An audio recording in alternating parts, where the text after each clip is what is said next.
This Civic Media podcast is sponsored by UW Organ and Tissue Donation. Organ donations are desperately needed, and now is the right time to become an organ donor. Talk to your family. Get the dot. Save lives. Go to heroicdeed.com.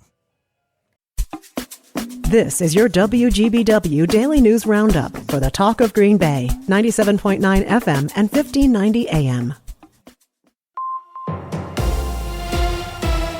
For 97.9 WGBW News, I'm Lisa Hale. Virgil Thu has been apprehended. You may remember that he's the suspect in the triple homicide in New Lisbon. 33-year-old Elizabeth Kolba and two teen girls, ages 12 and 13, were murdered in a home there. Police apprehended the 47-year-old in Elroy Thursday after he had been on the run for more than a week. Kristen Crowley, the chief of the Los Angeles Fire Department, is a Green Bay native. Crowley said the fire in Palisades is, quote, one of the most destructive natural disasters in the history of Los Angeles, end quote. What started as a 10-acre fire has grown to cover well over 10,000 acres. Strong Santa Ana winds are blamed for the spread. Crowley's been with the LAFD for 25 years, and in 2022, she was made the first female chief in the department's 135-year history. The Wisconsin woman who claimed she stabbed a sixth-grade classmate 19 times in 2014 as a way to honor the horror character Slender Man will be released from the Winnebago Mental Health Institute. Waukesha County Circuit Judge Michael Boren ordered Morgan Geyser's release yesterday. Geyser pleaded guilty to the attempted first-degree intentional homicide back in 2018 and was sent to the Psychiatric Institute due to mental illness. The judge says Geyser's crime was a brutal and terrible offense, but she has maximized her treatment options and is no longer a safety risk. The Department of Health Services must now set up a plan for Geyser to be housed in a group home. Anissa Wire, her co-defendant in the case, was released in 2021. They were 12 at the time of the attack. A Neenah teenager has been ordered to stand trial for allegedly shooting two people on November 29th. 17-year-old Anthony Hendricks faces 6 charges, including first-degree reckless injury, for the incident that happened on Bell Street in Neenah. One of those injured was Hendricks' 11-year-old brother. The other was an adult. Hendricks was bound over for trial at a preliminary hearing Thursday. He will be arraigned on February 3rd. Health officials in Wisconsin say a new strain might be the cause behind an unusually high number of norovirus cases this winter. According to the DHS, the outbreaks are normal during this time of year as people tend to gather inside, contributing to the spread of the highly contagious virus. But this year, there have been over 100 outbreaks across the state. Experts believe that the increase is due to a new strain of the norovirus that most residents haven't built up an immunity to. Norovirus causes vomiting and diarrhea and is sometimes called the stomach flu. Governor Tony Evers declared an energy emergency in the state of Wisconsin yesterday. The declaration comes as a large winter storm has dumped snow in the region, causing an increased demand for and distribution delays of heating oil and propane. The executive order will now allow supply chain workers and drivers to exceed daily work hour restrictions for 30 days. Abundant Life Christian School students are back in class today for the first time since the deadly shooting on December 16th. On top of that, the fundraiser for the school community just keeps growing. The account has now surpassed more than $250,000. That's $250,000. And that's not counting the big donations expected for Madison's 2 Texas Roadhouse locations, who chose to donate all their profits yesterday. Today, we have new information for the first time in weeks. Madison Bureau Chief Savannah Tomei Olson continues our coverage. Madison Police Chief Sean Barnes released a video with new information. As of right now, there are still those 2 students in the hospital. They're in fair condition. Barnes says they found 2 guns at the scene of the shooting and 21 shell casings, but they believe only one of those guns was used. One big remaining question, though, is where that gun came from. Wisconsin does not have laws that require guns be stored in any specific way. However, according to the Giffords Law Center to Prevent Gun Violence, Wisconsin does have laws that say adults can be charged with misdemeanors if children under 14 use guns to harm others, and those guns were stored recklessly or loaded and within children's reach. But the shooter was 15, so that law may not apply. Police Chief Sean Barnes. No charging decisions will be made until detectives have had time to review all physical and digital evidence linked to this case. Again, this is a lengthy process, and it could be several more weeks or months before a decision is made. Barnes says they're also still working on determining the motive. For Civic Media News, I'm Savannah Tomei Olson. Educators and school districts have been warning about this problem for years. Now a state agency is adding some data. Stuart J. Waddles has more. A recent study by the Wisconsin Department of Administration projects a decline of nearly 200,000 Wisconsin residents by 2050. The report attributes the decrease in declining birth rates and the aging of the baby boom generation.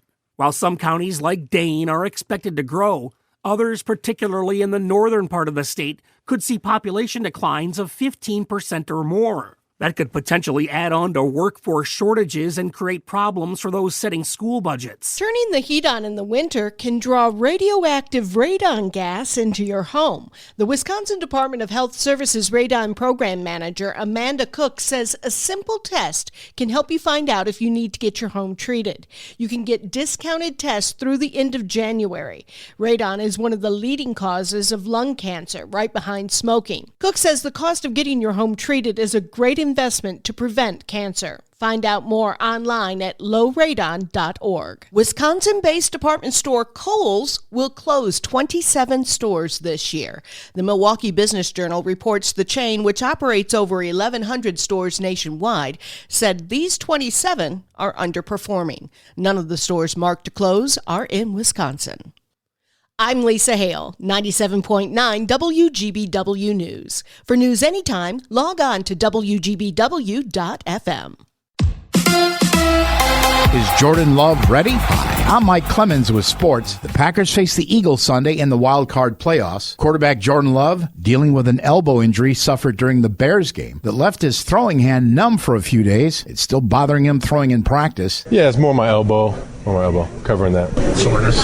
Yes. So how did he look yesterday? Could he run the offense? Head coach Matt LaFleur. Yeah, he looked fine. He looked good. Game time Sunday at 3:30. We'll have reports from Philly. NBA, the Bucks in Orlando tonight against the Magic. In Madison, the Badgers host Minnesota. Baseball, the Brewers reaching agreements with 5 players, including pitchers Aaron Savale, Yoel Payamps, and last year's closer Trevor McGill. This is my favorite town, favorite stadium and everything. I really love this place. You know, it's baseball in Milwaukee, and these fans show up every day for us, and you can feel it. They could not reach a deal with catcher William Contreras, who is headed to arbitration. With sports, I'm Mike Clemens.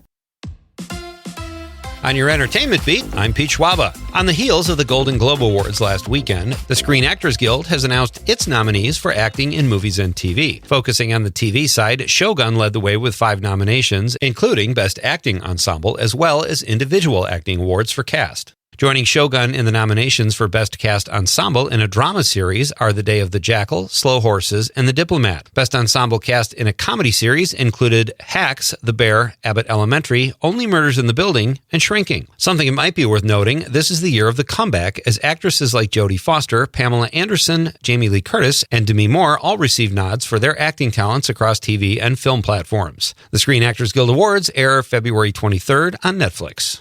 One of the celebrities forced to evacuate their home was actress Jamie Lee Curtis. The Associated Press reports that the last Showgirl actress has pledged $1 million to start a fund to help those in Southern California affected by the fires. Celebrities who have actually lost their homes include Mandy Moore and Billy Crystal. The historic Will Rogers home in Will Rogers State Park have also been lost. Nikki Glaser says she was paid handsomely to host the Golden Globes last weekend, but she also told Howard Stern that she was paid less than her male counterparts who had previously hosted. 2023 host Jared Carmichael said in his monologue that he received $500,000. Glaser said she would have hosted for free to prove herself and is hoping to make more next time.